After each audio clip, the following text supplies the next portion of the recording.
La vérité, la vérité, la vérité.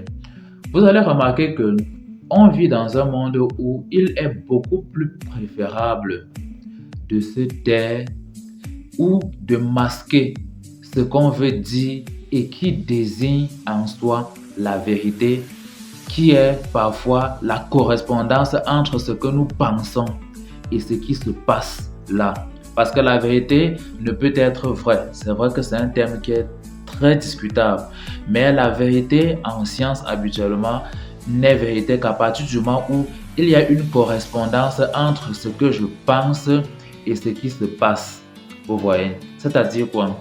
Quand on dit par exemple que si je prends un support physique et que je le lance, il réatterrit au sol et se fractionne. La vérité, c'est le fait que au sol, on ne voit plus le support tel qu'il était au départ, mais qu'il se présente sous une autre forme.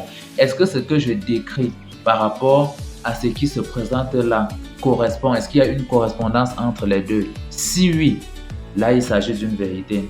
Sinon, là, il s'agit d'autre chose. Là, il s'agit peut-être de mon interprétation de ce qui est devant moi. Et c'est là que beaucoup se ratent souvent. Beaucoup entrent souvent dans des schémas de pensée où ils ne sont pas dans l'observation détachée d'eux-mêmes, de ce qui se passe, mais ils sont dans une observation attachée à eux de ce qui se passe. Un exemple simple. Parfois, vous vous faites des illusions sur ce qu'est une personne.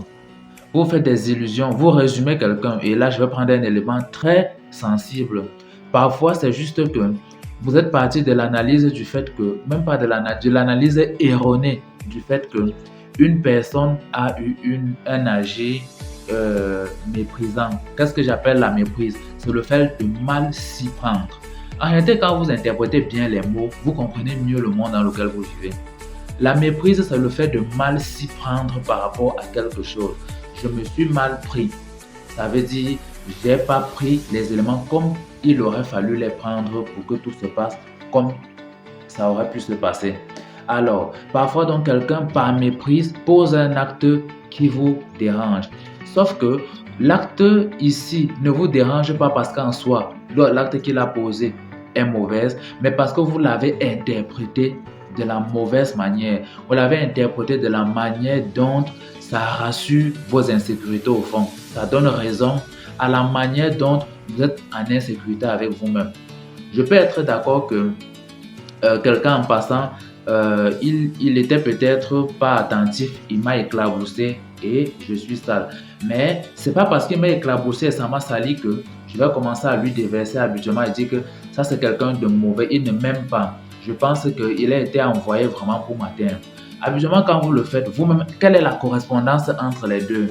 Entre quelqu'un qui m'éclabousse et me salit et le fait que vous commencez à projeter sur cette personne-là les éléments qui en vous prouvent que vous êtes quelqu'un d'insécure, quelqu'un qui a un manque de sécurité pour lui-même. Habituellement donc, vous ne regardez pas les choses avec beaucoup d'objectivité, mais vous projetez sur les scènes vos propres insécurités.